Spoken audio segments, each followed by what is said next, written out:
प्रमुख दायित्व ठानेको छ। दाजुभाइ तथा दिदीबहिनीहरू, 1 महिना अघि सम्बोधनका क्रममा मैले आउने साताहरू अझ चुनौतीपूर्ण हुने बताएको थिएँ। फागुन 3 गतेदेखि चैत 29 गतेसम्म झन्डै 2 महिनासम्म संक्रमितको संख्या दोहोरो अङ्कमा ननाग्नु र मानवीय क्षति बेगर बन्दाबन्दीको पालना हुनुले विश्व स्वास्थ्य संगठनले हाम्रो मुलुकलाई अति जोखिमबाट जोखिमको तहमा प्रगति भएको बताएको थियो। तर नयाँ वर्षको पहिलो हप्ता बितेसँगै महामारीको संक्रमण फेरि विस्तार हुन थाल्यो। यति बेला संक्रमितहरूको संख्या 600 नागेको छ। आसन्न जोखिमले हामीलाई थप सजग हुन, अझ उच्च योजनाका साथ संक्रमणलाई नियन्त्रण गर्न र राज्यका सबै अङ्गहरूलाई महसुस हुने गरी अझ चुस्त र प्रभावकारी बनाउन माग गरेको छ। यस महामारीलाई नियन्त्रण गर्न प्रारम्भिक दिनका तयारीमा केही अलमल जस्तो देखिए तापनि हालसम्म आइपुग्दा हामीले लिएका कदमहरू सफल भएका छन्। लकडाउनले जीवनलाई असहज त बनाएको छ, तर यसले सामाजिक दूरी कायम गर्न, केसहरू पहिचान गर्न, आइसोलेसनमा राख्न र सम्पर्कित व्यक्ति पत्ता लगाउन मद्दत पुर्याएको छ। समयमै गरिएको लकडाउन, अन्तर्राष्ट्रिय सीमा नाका र उडानहरू बन्द गर्ने निर्णय र समयमै तय गरेको अस्पताल सेवा सञ्चालन कार्यविधिको तर्जुमा र कार्यान्वयन लगायतका कदमहरूले महामारीबाट हुन सक्ने डरलाग्दो क्षतिलाई जोगाएको छ। यसबीचमा 2 महिनाका शिशुदेखि 81 वर्षीय वृद्धासम्मलाई निको पार्न सकिनुलाई उपलब्धिका रूपमा लिइनुपर्दछ। यसरी दक्षिण एसियाका कतिपय मुलुकहरूको तुलनामा नेपालमा महामारी नियन्त्रणको स्थिति प्रभावकारी छ, तर त्यो ढुक्क भएर बस्ने स्थितिमा भने छैन। कोरोना विरुद्धको हाम्रो लडाईँ निकै चुनौतीपूर्ण र लामो छ भन्ने यथार्थप्रति सरकार सचेत छ। आपूर्तिका सीमित स्रोत भएका कारण औषधि र स्वास्थ्य उपकरणको खरिदमा सिर्जना भएका केही अप्ठ्याराहरू हल भएका छन्। एकमात्र प्रयोगशालाबाट सुरु भएको कोभिड-19 को परीक्षणलाई 7वटै प्रदेशसम्म विस्तार गर्दै 20 भन्दा बढी प्रयोगशालाबाट अहिले तीव्र बनाइएको छ। परीक्षणको दायरालाई विस्तार गर्न किट तथा औषधिको प्रबन्ध द्रुत गतिमा गरी यसलाई यथाशीघ्र अझै उन्नत बनाइनेछ। विज्ञहरूले दिएको सल्लाह बमोजिम कम्तीमा जनसङ्ख्याको 2% परीक्षण विस्तार गर्ने योजनामा सरकार छ। प्रत्येक स्थानीय तहलाई कोभिड-19 सँग जुझ्न सक्ने गरी स्वास्थ्य सुरक्षा, स्वास्थ्य सेवा, आधारभूत वस्तुहरूको आपूर्ति र शान्ति सुव्यवस्था कायम गर्न सक्ने तुल्याउन सङ्घ र प्रदेश बीचको सहकार्यलाई थप प्रभावकारी बनाइनेछ। खास गरी क्वारेन्टाइनको प्रबन्ध, राहत वितरण, आपूर्ति प्रणालीको व्यवस्थापन र अनुगमनमा स्थानीय तहलाई सक्षम पार्ने गरी साझेदारी अघि बढाइनेछ। क्वारेन्टाइनको संख्या बढाउने र त्यसको स्तरमा पुनरावलोकन गरी व्यापक सुधार गरिनेछ। आवश्यकता अनुसार बन्द अवस्थामा रहेका होटल तथा उपयुक्त सार्वजनिक संरचनाहरूलाई समेत क्वारेन्टाइनको रूपमा प्रयोग गर्ने बारेमा समेत योजना बनाइएको छ।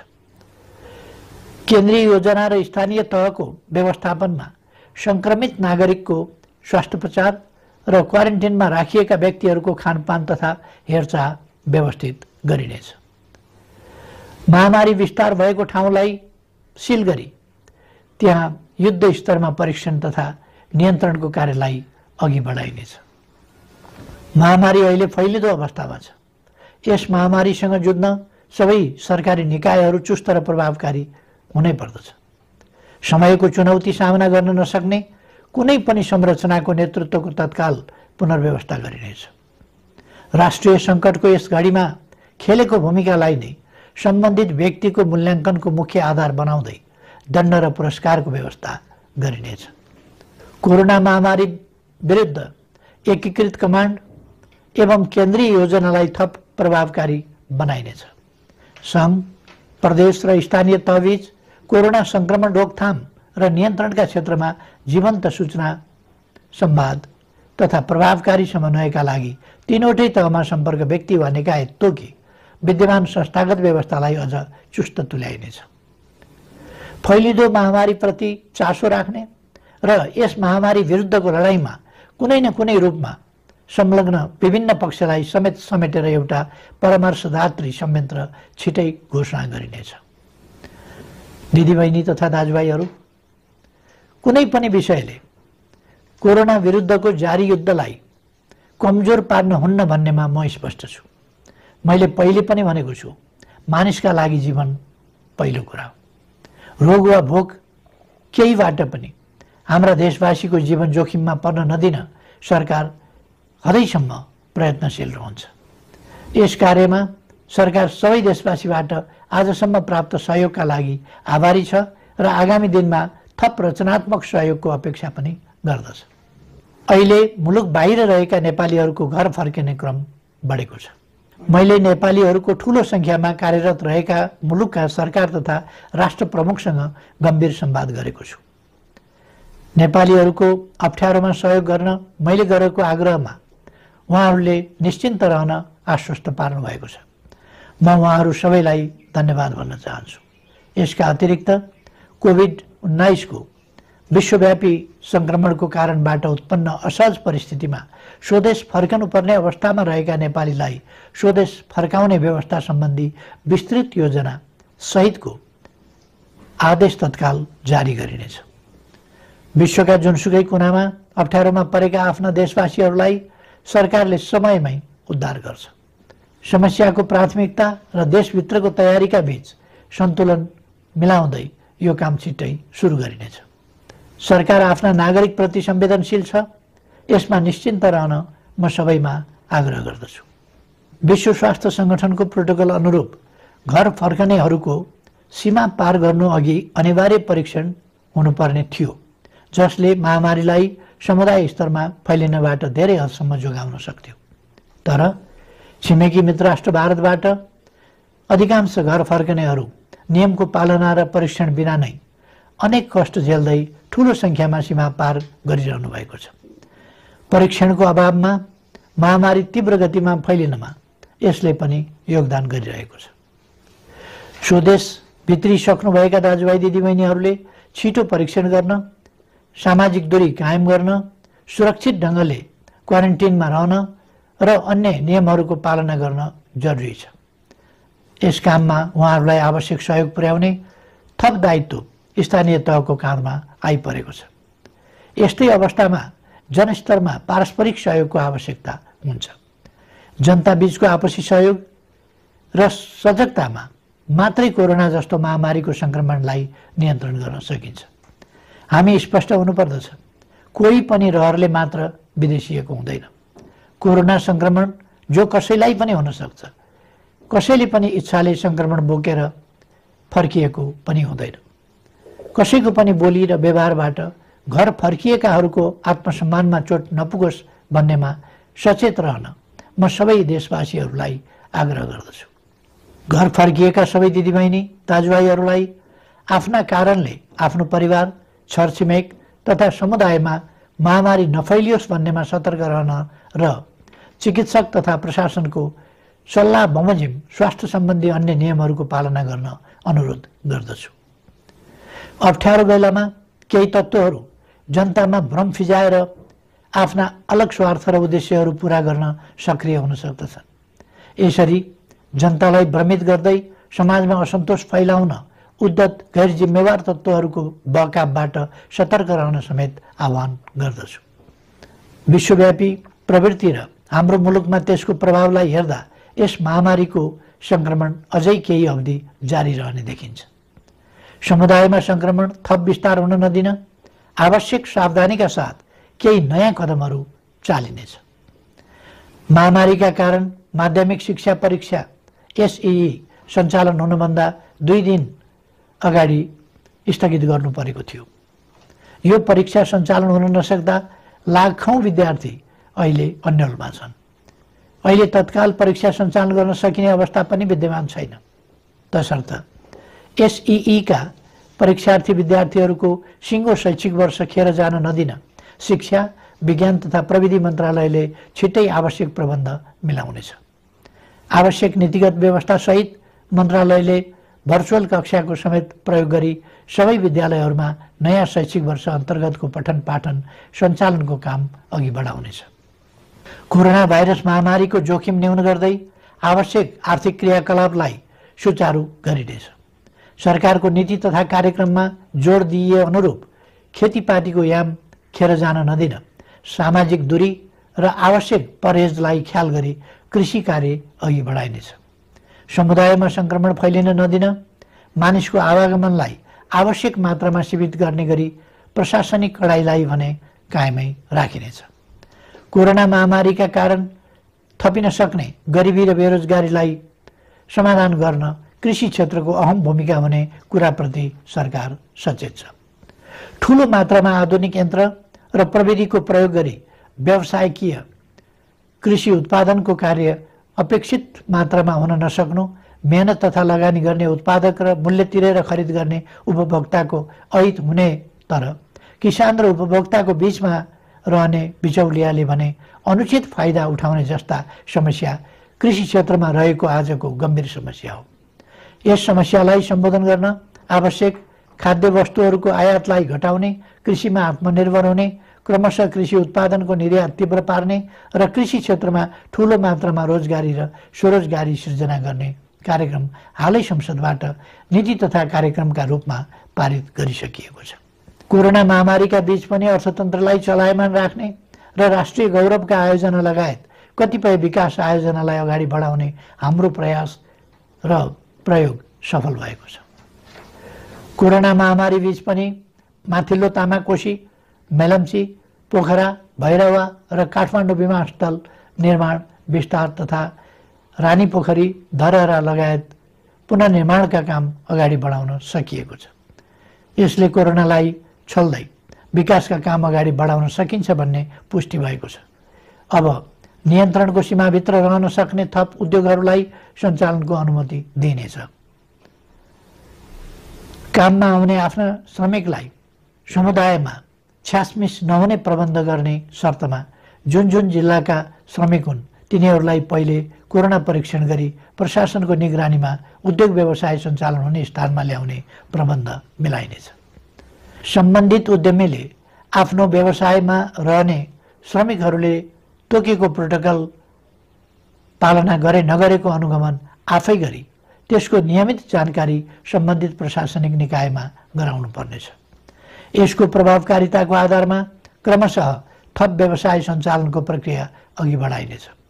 दैनिक आवश्यक वस्तुहरूको आपूर्ति सहज तुल्याउने र आन्तरिक उत्पादन वृद्धिका लागि कच्चा पदार्थदेखि उत्पादित वस्तुको बजारसम्मको श्रृङ्खला अवरुद्ध हुन दिइने छैन।